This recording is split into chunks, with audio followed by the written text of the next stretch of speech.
El título es Juzgando al otro, vagancia, marginalidad y control social en Antioquia, 1826-1858. Primero que todo, pues buenos días a todos y a todas los asistentes al encuentro, a quienes se interesan por la historia y en especial pues en esta ponencia, muchas gracias.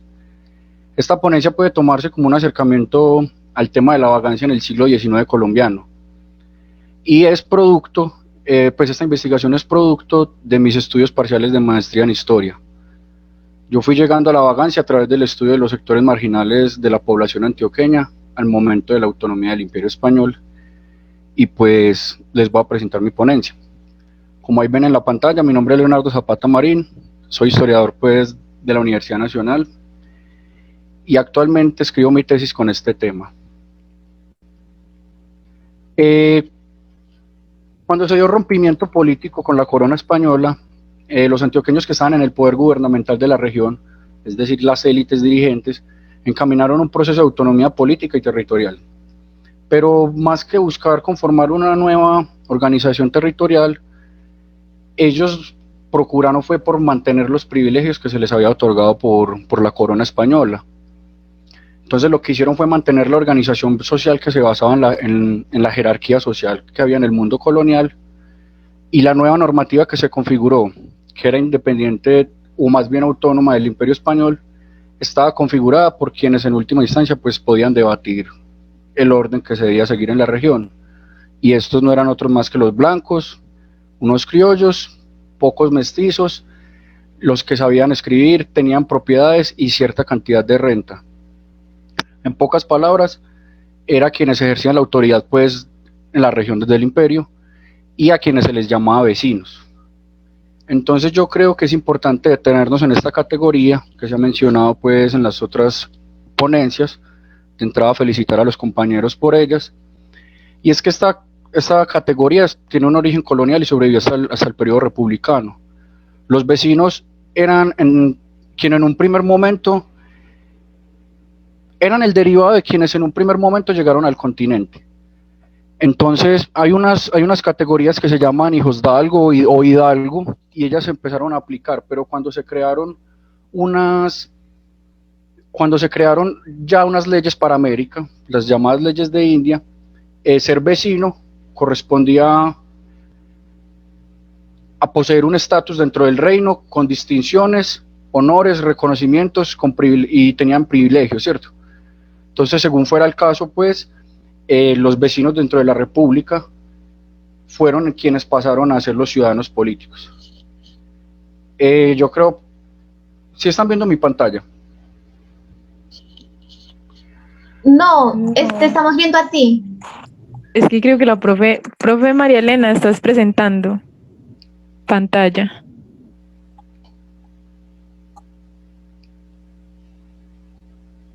Bueno, creo que volvimos, yo la volví a ponerse algo. Saludo a la profe María Elena. Hace tiempo no la veía. Listo, entonces voy a seguir. Bueno, entonces ser vecino correspondía a tener pues un estatus y unos privilegios, ¿cierto? En otras palabras, eran quienes estaban en los cargos administrativos, en los cabildos, quienes ostentaban el poder político, ¿cierto? Entonces, los vecinos, como les decía, fueron los que pasaron a ser los ciudadanos políticos dentro de la República, es decir, los ciudadanos que tenían la posibilidad de elegir y ser elegidos para los cargos públicos. Entonces la igualdad que fue promulgada por los franceses y que se fue replicada en la Nueva Granada, al igual que en Francia, tampoco fue como en la teoría se propuso como igualdad. Siempre, la ciudadanía incluso sirvió para categorizar a la población. Entonces, como que en esta primera parte es bueno tener en cuenta quiénes eran los vecinos, porque ellos eran las élites dirigentes, obviamente no todos los vecinos, pero ser vecino implicaba ser un buen ciudadano, entre comillas, pues.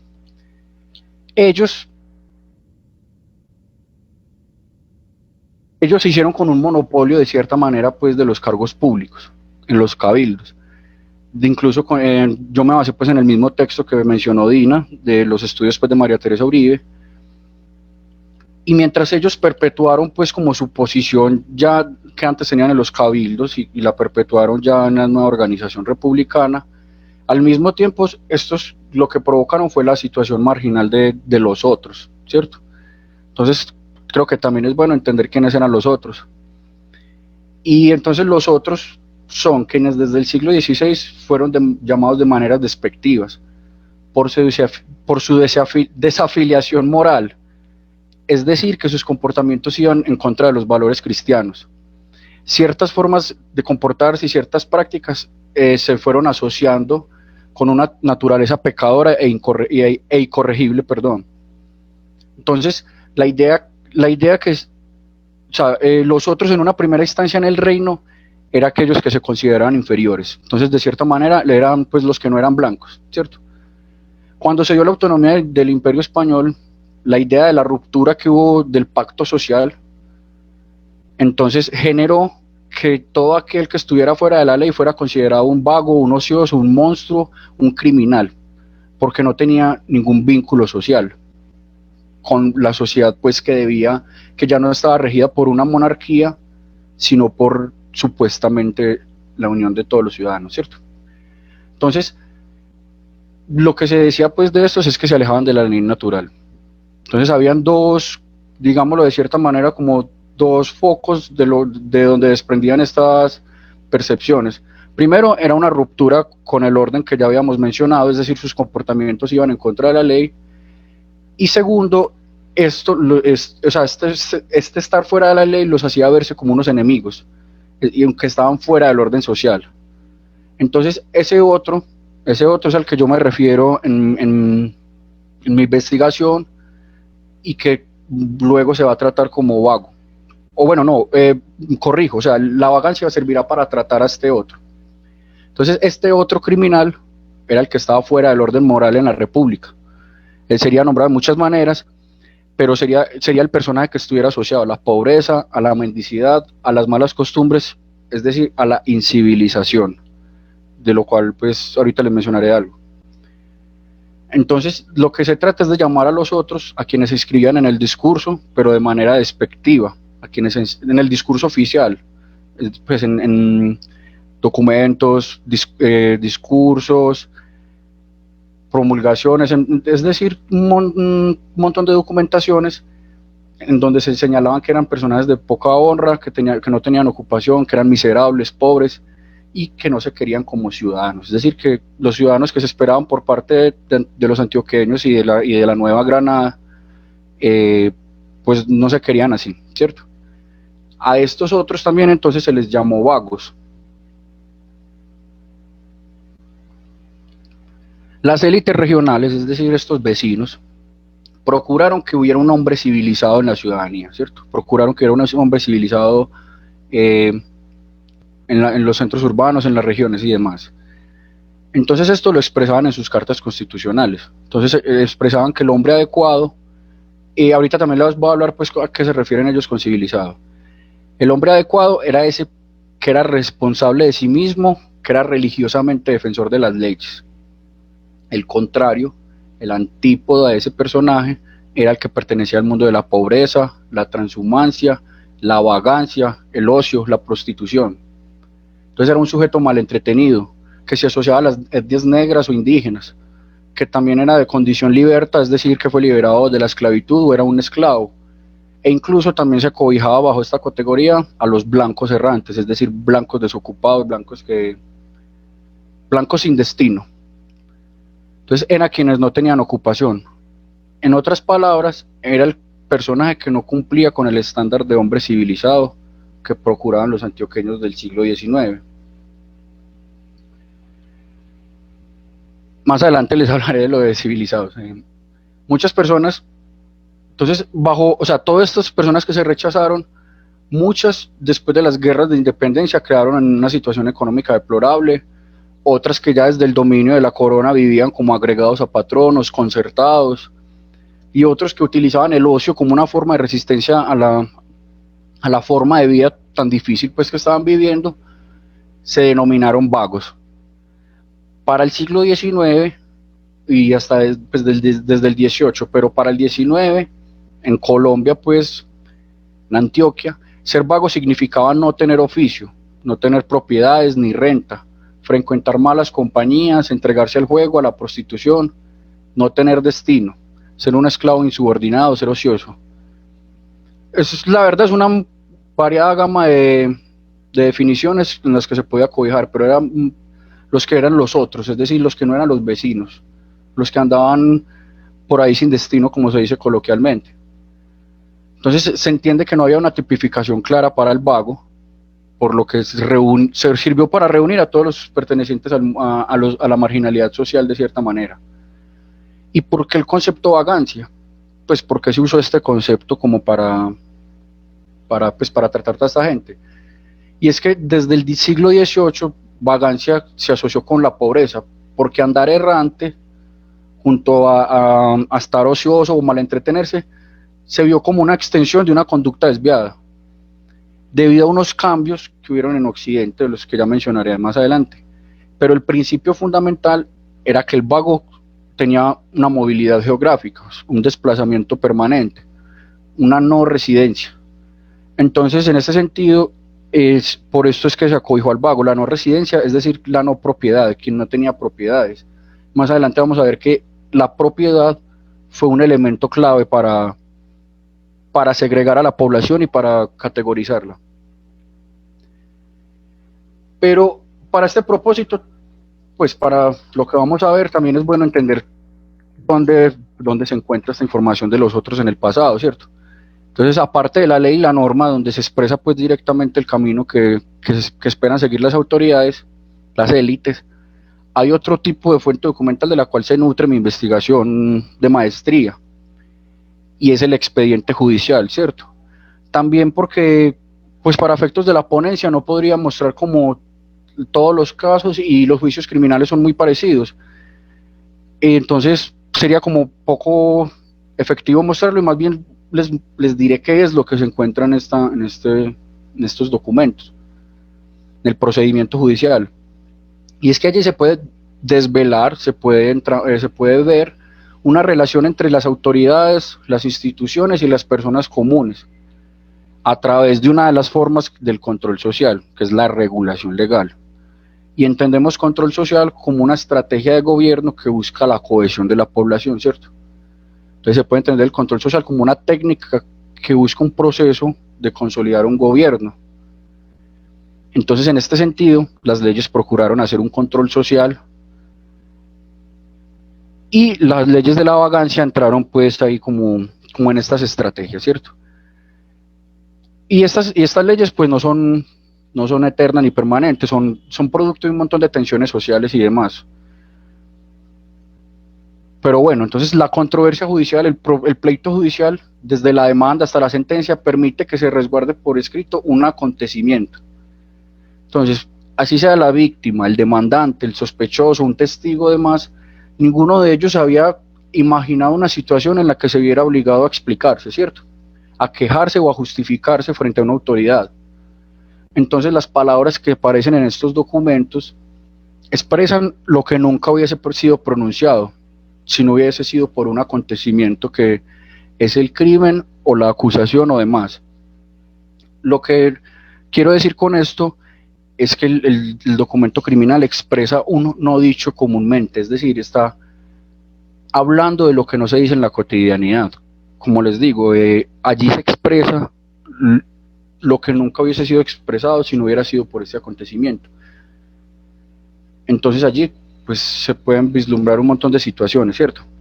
¿Por qué? Porque es que la mayoría de la documentación criminal nos habla de acusados que venían del mundo de la pobreza y la miseria y de acusadores que eran vecinos.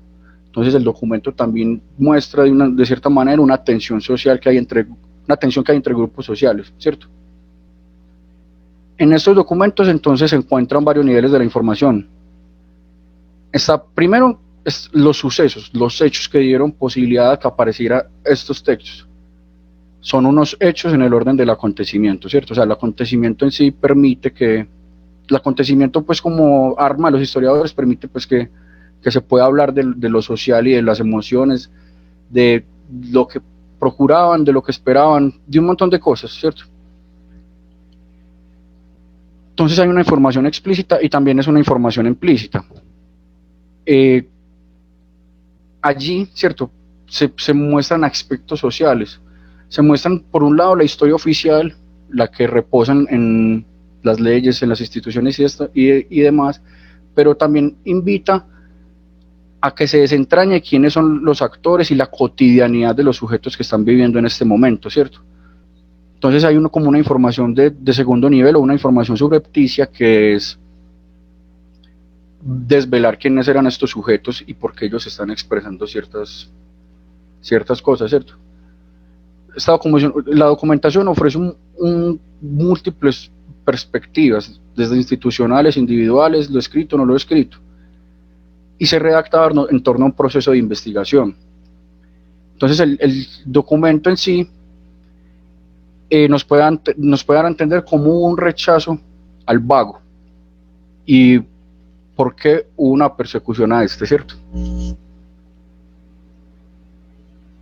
Entonces aquí pues ya empezamos como a ver un poco más de la vagancia, entendiendo pues como un poco el recorrido que yo hice.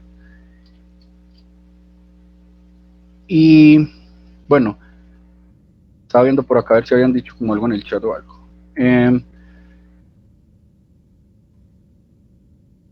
Desde el dominio Borbón, es decir, desde el dominio del Imperio Español, se comenzaron a hacer ciertas modernizaciones del aparato estatal, lo que llaman pues las famosas reformas borbónicas.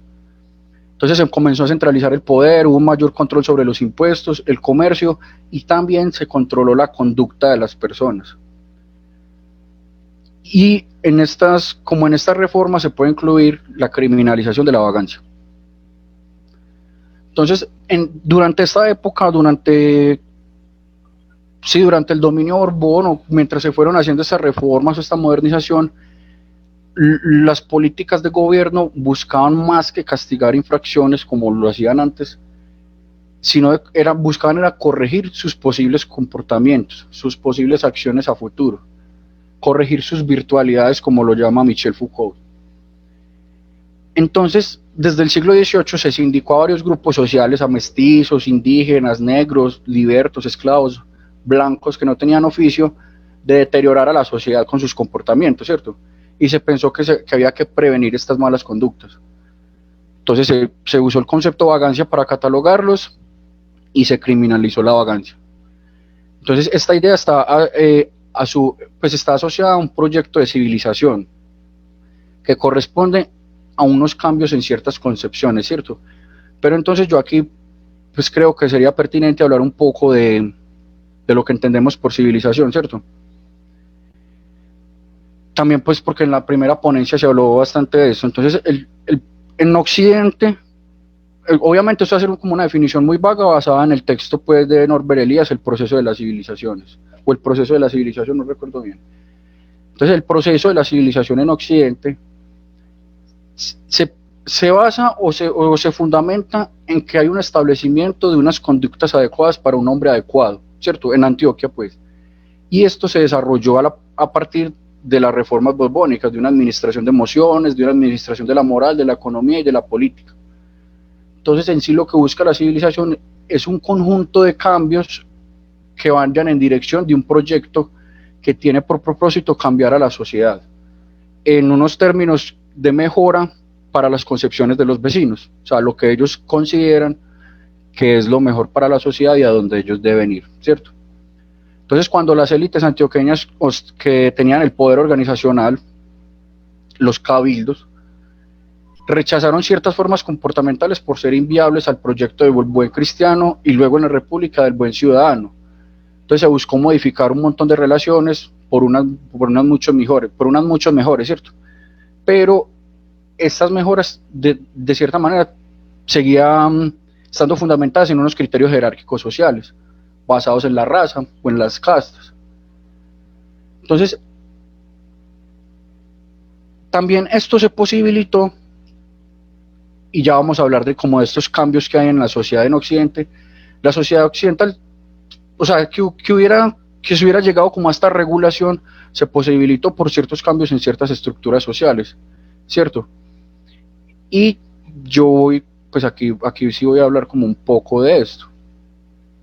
sino que lo tenía en otro lado y se me perdió. Listo. Durante la Edad Media se configuró, primero un cambio como en la idea de trabajo, pobreza, en el ocio y en cierta medida en la raza, aunque no tanto, pero pues yo la utilizo en mi investigación. Entonces, primero, para hablar de la pobreza, durante la Edad Media se había conformado una visión de pobreza que se asociaba al trabajo. Entonces, la vida laboriosa, la vida del campo, la vida agrícola, el trabajo arduo se asoció como a la dificultad de la vida en pobreza, ¿cierto? Y esta forma de pobreza era como una expiación para el mundo cristiano. O sea, uno era pobre y le tocaba vivir pobre para expiarse con el trabajo, en cierta medida. Entonces, quien no trabajaba era pues por los designios de Dios y era algo bueno. Entonces, esta perspectiva teológica del trabajo y la pobreza fue cambiando y dio paso a una secular. Entonces, a partir de una valoración de la propiedad que luego llamaríamos privada, o es decir, los bienes, todo lo que se tiene en propiedad en el individuo. Entonces, cuando se empezaron a redactar los proyectos constitucionales y demás, se vino el pacto social entre gobernantes y gobernados, distinto al pacto social del monarca. El trabajo y la propiedad fue el anclaje para establecer la frontera con los marginales. ¿Por qué?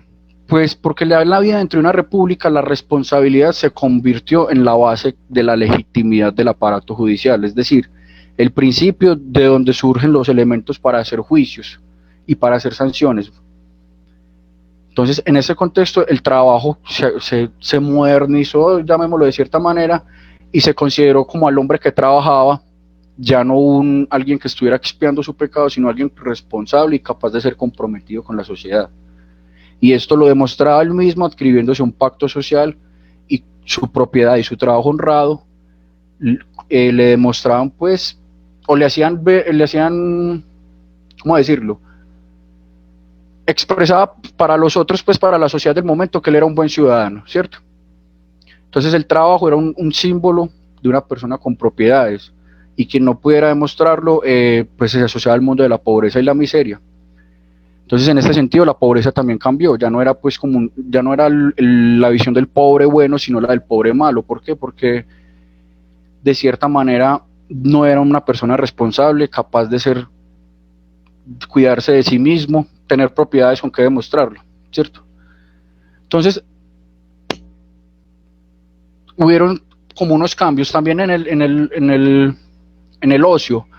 Como antes se consideró que quien no trabajaba era algo bueno, pues por designios divinos, entonces el que era ocioso era pues porque se lo permitía su condición moral. Luego, con estos cambios en las concepciones de la responsabilidad y el pacto social, pues el ser ocioso era lo mismo que no trabajar, entonces se consideró como algo malo, ¿cierto?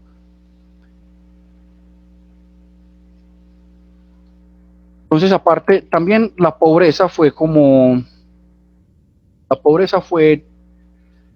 la raza también fue un determinante fundamental en la marginación de los sectores sociales.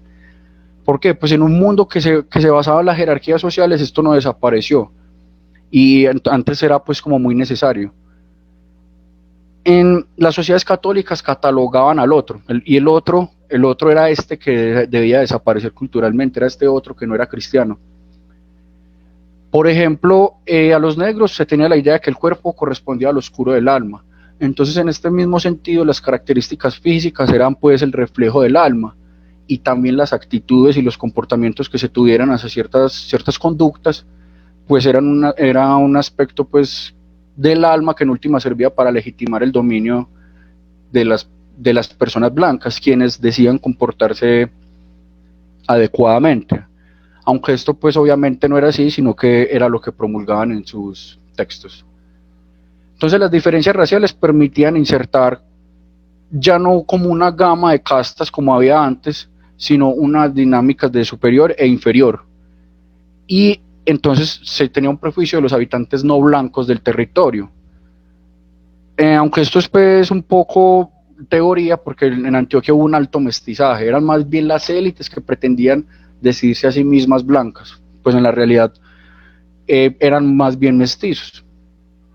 Entonces, la sociedad antioqueña heredó una división jerarquizada, una desigualdad económica y social entre las élites y los mestizos, mulatos, negros, indios, blancos, pobres. Por lo que las transformaciones políticas nuevas que hubieron con los lenguajes franceses de libertad, igualdad, fraternidad y ciudadanía eran innovadores, pero en la práctica siguió la sociedad anclada en el mundo colonial, ¿cierto? Entonces, el concepto de raza estuvo ligado a la marginalidad social.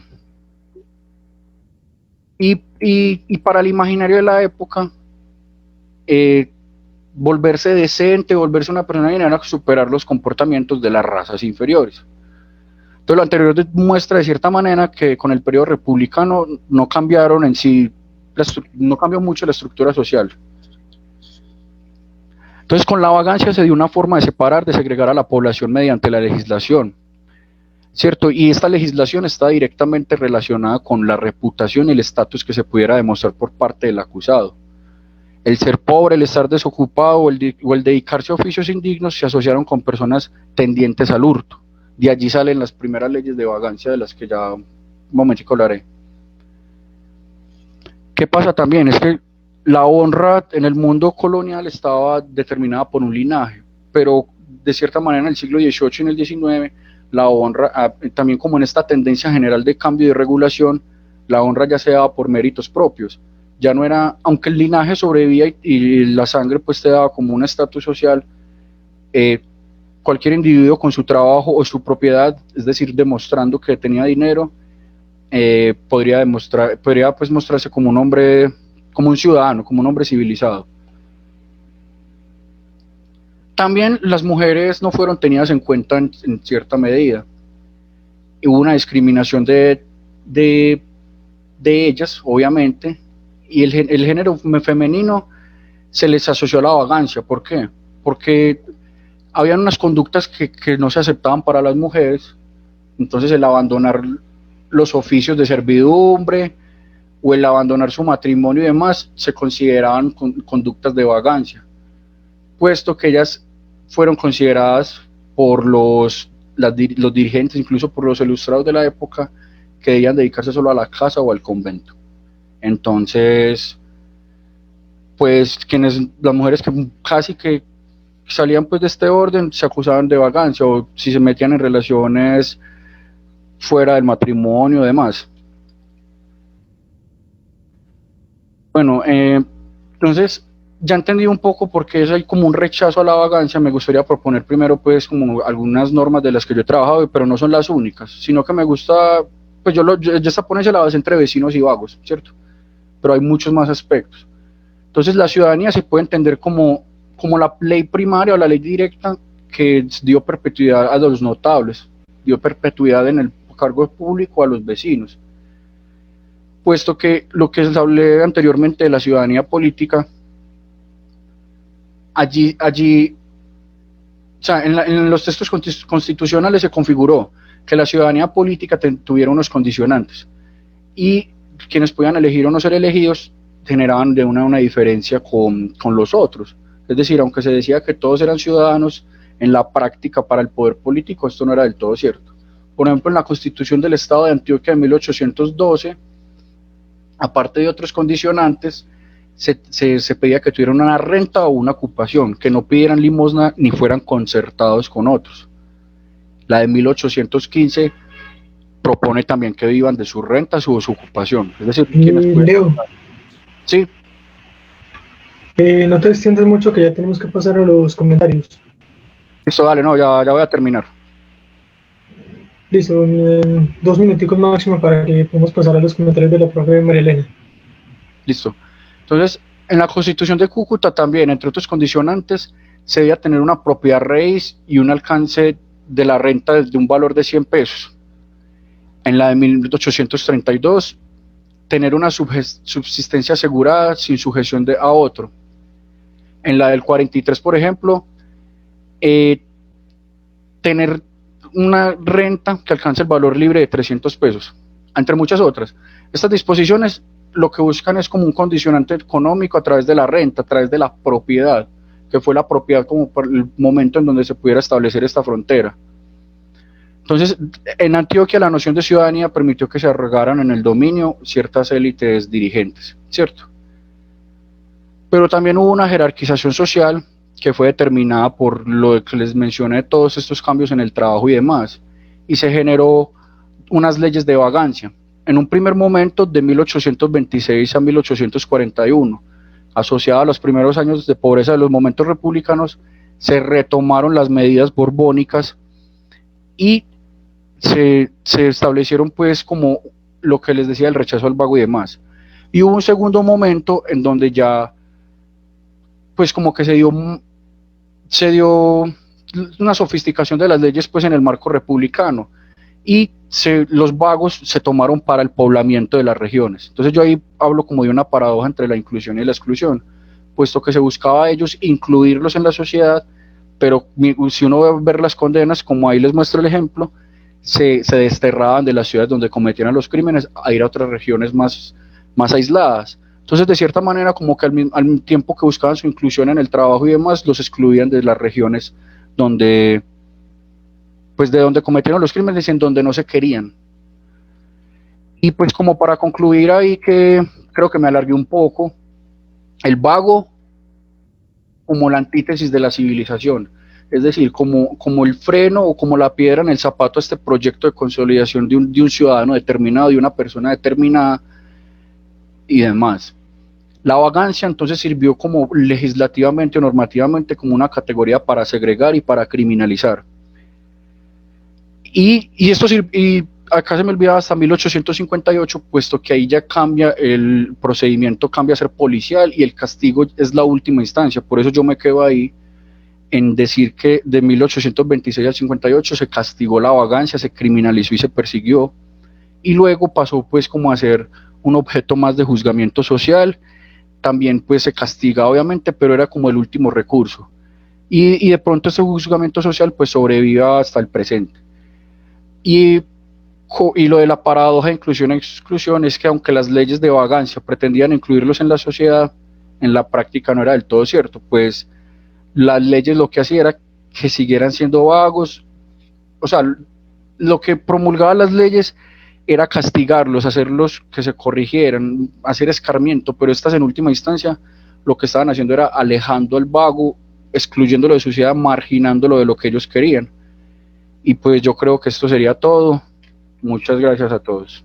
Y ahí disculpan la demora.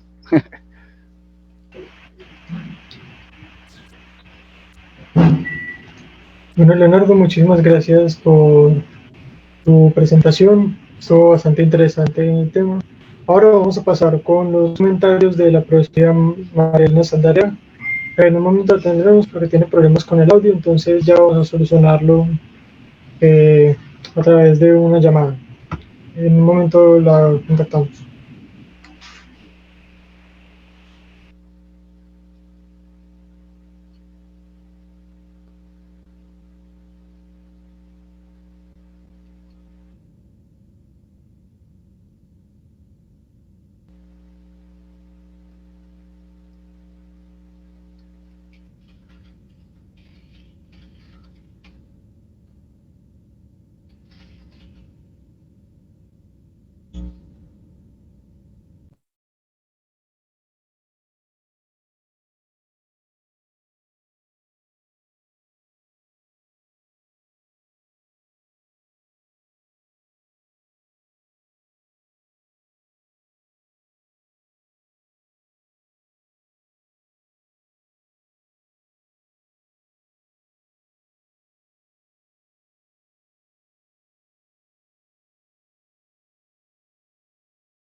Listo, damos paso a los comentarios de la profesora María Elena Saldarriaga.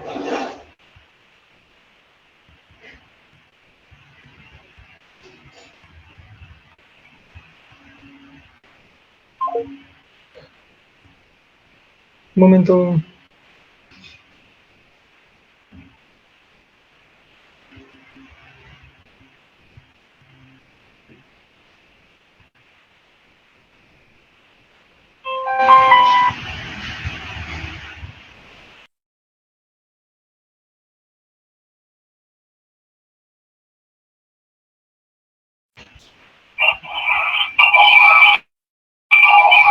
No. Creo que se escucha. Tiene que silenciarla.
Oyendo.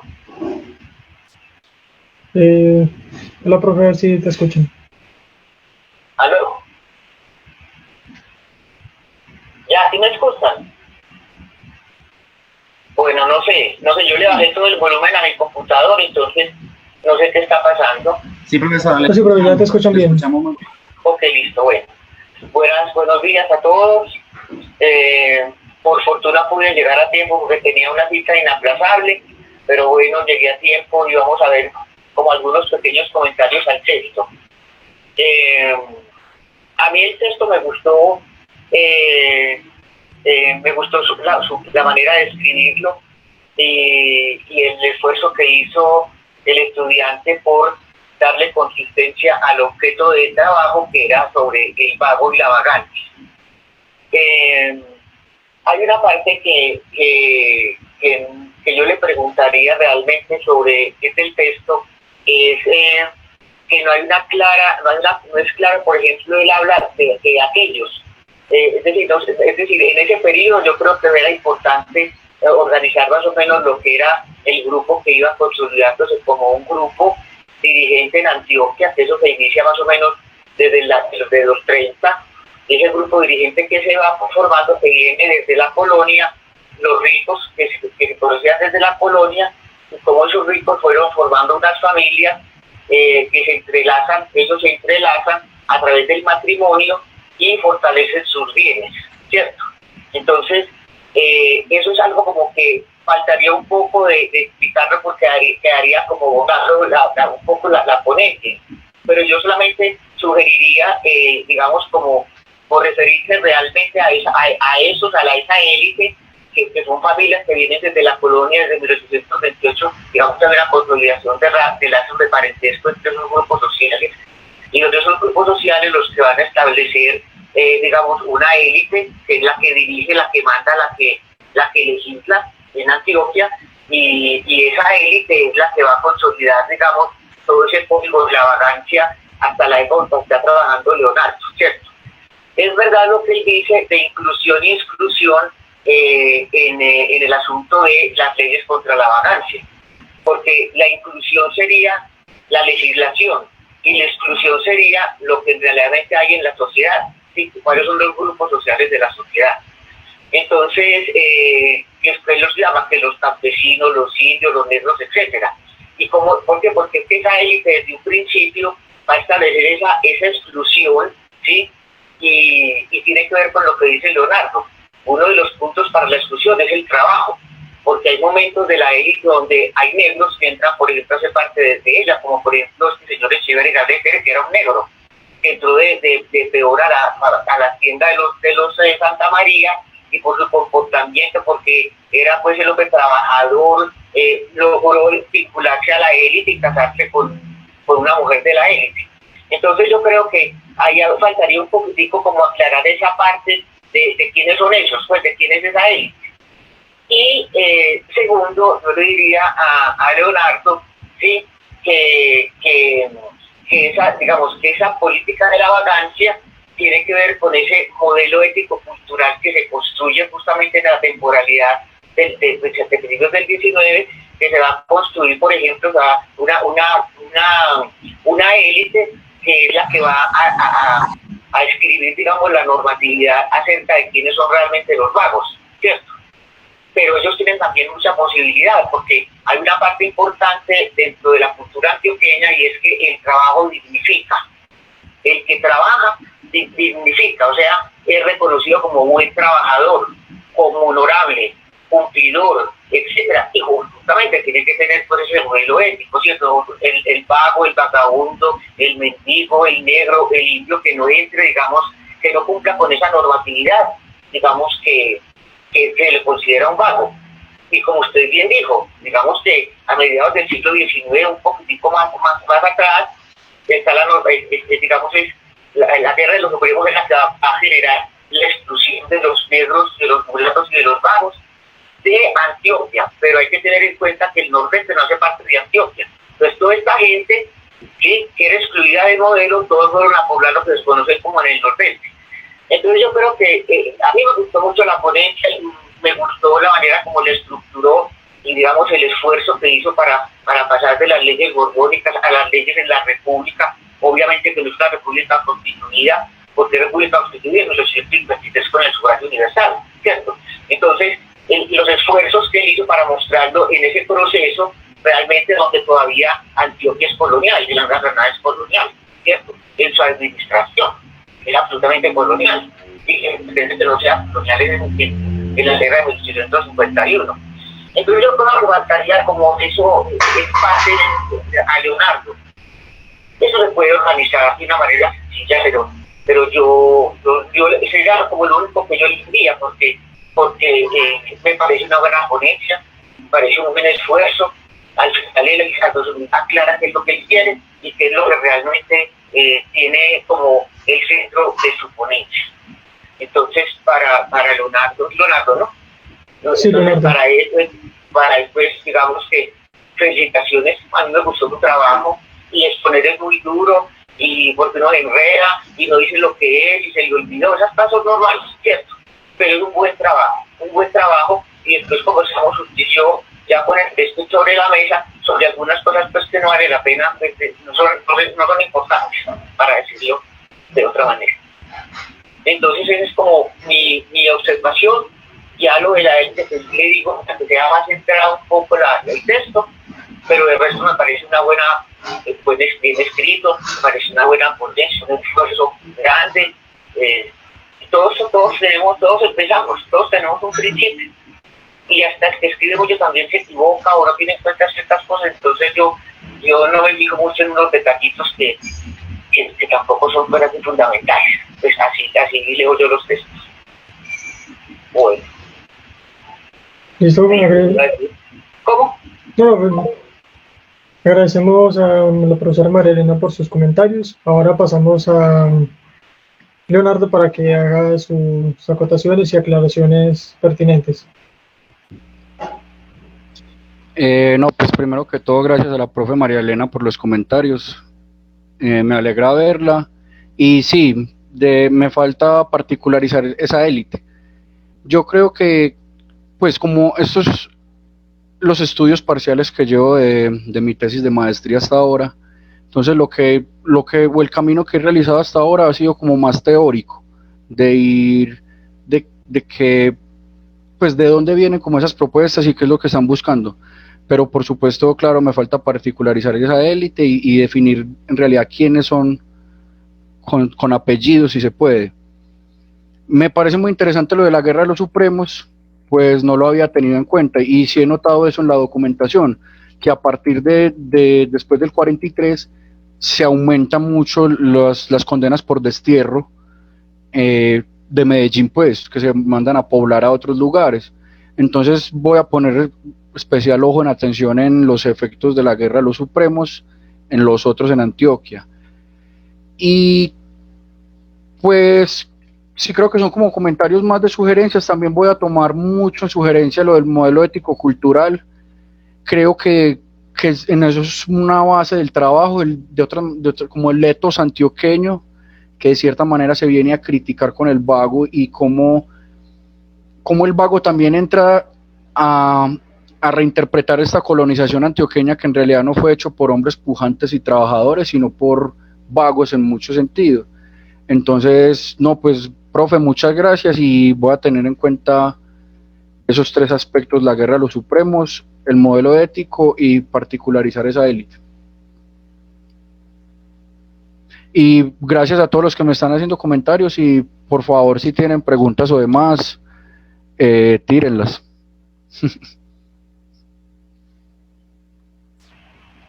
Listo, agradecemos a Leonardo y ahora si tienen preguntas o dudas pueden hacerlas en este momento a través del chat o activando su micrófono y haciéndolas directamente.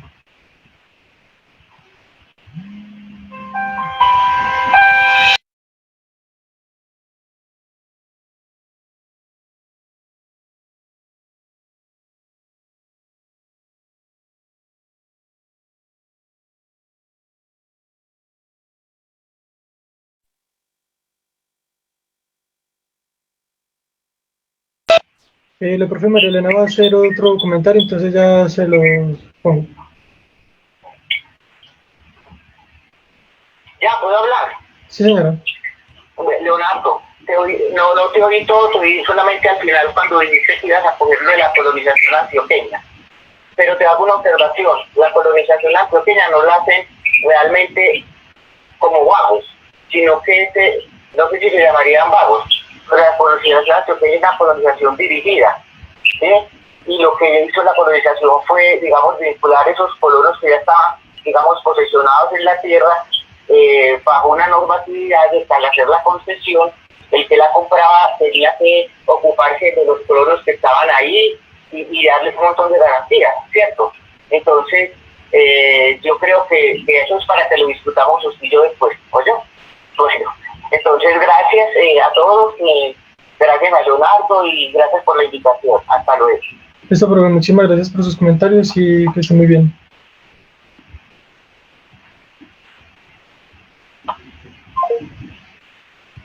Listo.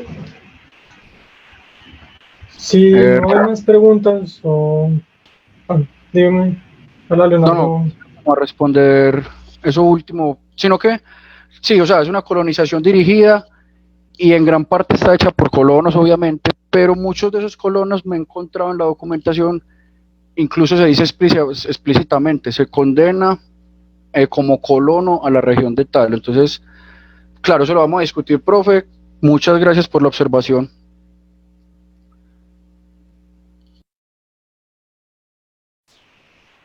Bueno, Dina dice que tiene una pregunta, la puede formular en ese momento.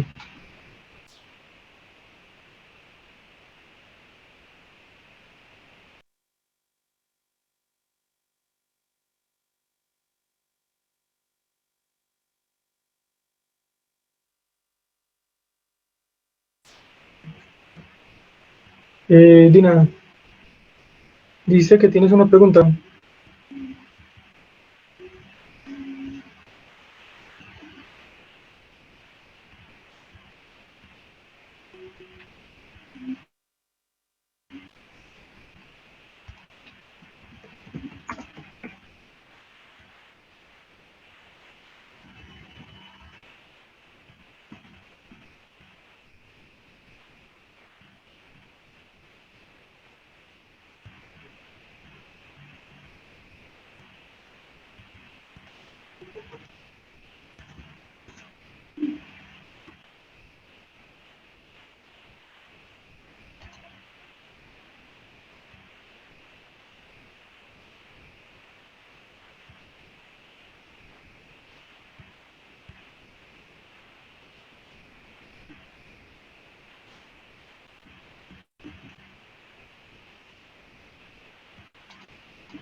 Bueno, tenemos que dar una solución a su problema con el audio para que pueda hacer su pregunta.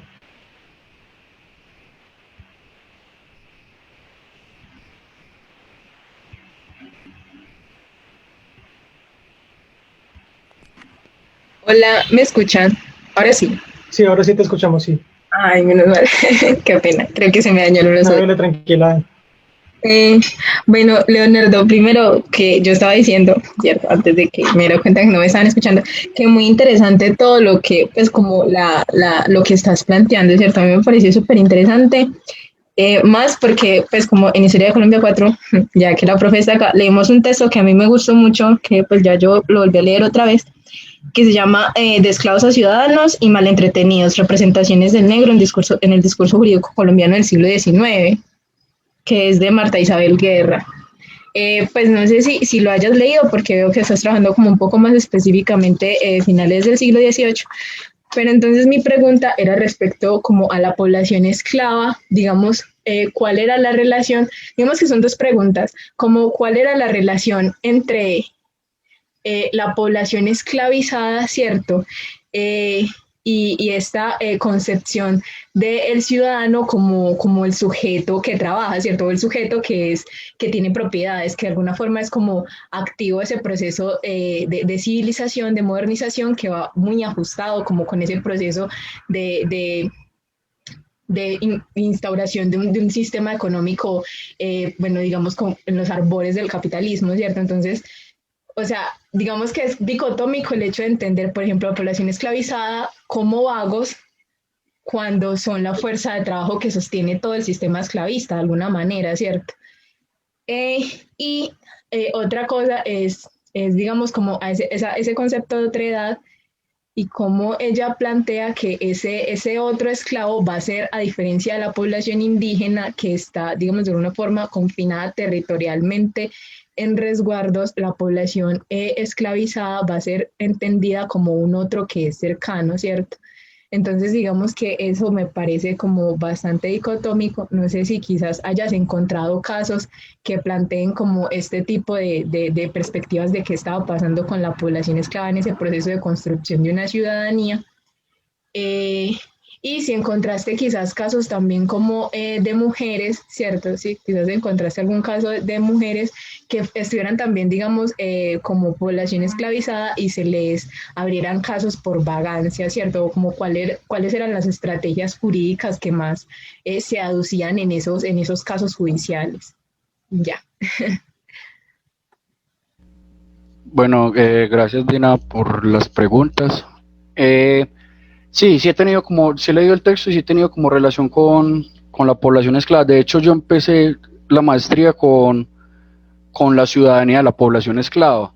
Y lo que sucede ahí directamente es que ellos están excluidos totalmente de la ciudadanía. Entonces, como que en esta construcción de la ciudadanía no son tenidos en cuenta en primera instancia. Aunque ellos sostienen la economía, sostienen pues esa economía esclavista, lo que pasa con las leyes de manumisión y demás es que la directa, o sea, la tensión que hay directamente es con los propietarios, o sea que el dueño de esclavos se miraría pues en este contexto como el que sostiene la economía. Incluso las juntas de manumisión y demás tenían que indemnizar a los propietarios de los esclavos por eso, o sea, por lo mismo, porque les están quitando un bien, una forma económica y demás. Entonces, como con los esclavizados, pues, en la construcción de la ciudadanía fueron excluidos totalmente. Pues parcialmente, pues, perdón, o sea, fueron excluidos totalmente hasta cierto tiempo que ya empezaba como una relación de pronto sí con la vagancia. Y es que hay unas leyes que se llaman las leyes de aprendizaje, creo que son del 41, 1841, y en ellas se propone que primero los vagos, perdón, los esclavos que van a nacer, los esclavos que nacieron de la ley de vientres fue en 1821 y decía que los esclavos que adquirían la mayoría de edad, a partir de ahí, se considerarían libertos. Entonces, cuando ellos iban a entrar a cumplir su mayoría de edad, se les impuso una ley en donde tenían que aprender un oficio, aprender a hacer algo, pues, como para este proyecto civilizatorio y demás. Y lo que hacían era concertarlos con un patrono de más. Entonces, casi que pasaban de esclavizados a siervos, pues, bueno, siervos no, a servidumbre. Entonces, creo que ahí pues como con el esclavo hay una relación en tanto muchos de los casos son de libertos, o sea, cuando ya entran después de esta ley de vientres, entonces que no están ocupados y demás, se castigan, pues se juzgan.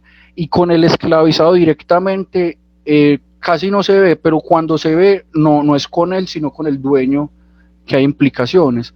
Por eso casi no, o sea, con los esclavos no hay como leyes de vagancia fuertemente, porque ya se aplican, son como las criminales, pues no tanto ley de vagancia, sino una ley de hurto, de robo, depende de lo que estuviera haciendo, pues si es que lo estuviera haciendo, porque hay acusaciones falsas, y recae sobre la responsabilidad como del dueño. Y también he visto casos de mujeres esclavizadas, pero no tanto esclavizadas, de libertas, o sea, que habían vivido en esclavitud. Entonces muchos de los antiguos amos lo que hacen es acusarlas de vagancia para que las castiguen y demás. Son muchas que se convierten en perjurio, o sea, como que tratan de dañar la honra del liberto, pero como en estos primeros momentos la verificación del acusado tenía que demostrarla al acusado, entonces muchas veces pues como que era bastante difícil porque la propiedad, como lo dijimos, era la forma de ver la honra. Entonces sí es como bastante difícil pues que haya una relación en el esclavizado y en la vagancia, pero sí con el liberto, con el que dejó de ser esclavo. La vagancia era como una forma de volverlo a controlar de cierta manera.